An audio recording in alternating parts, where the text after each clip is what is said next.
gevaarlik.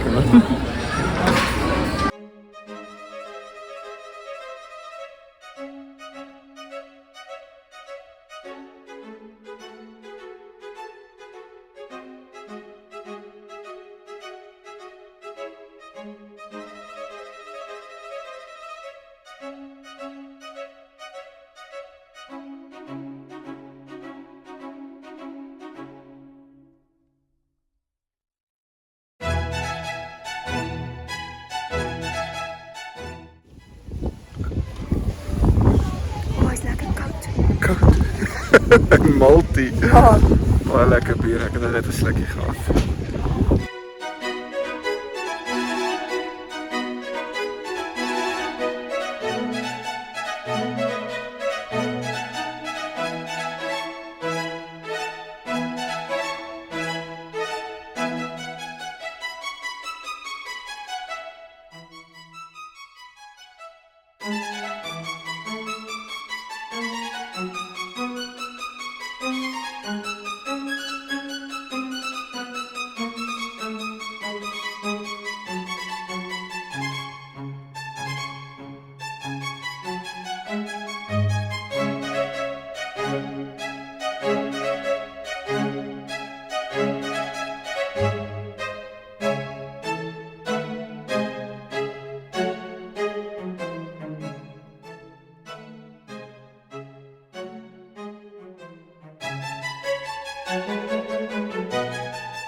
Goeienaand almal, ons is in Kappadokia, ons wag vir die bus om Antalya toe te gaan.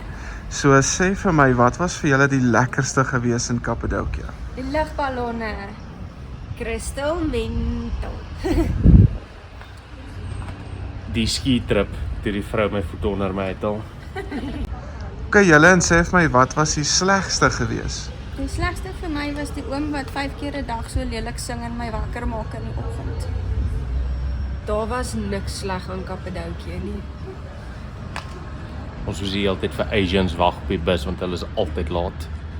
Altyd. Ok.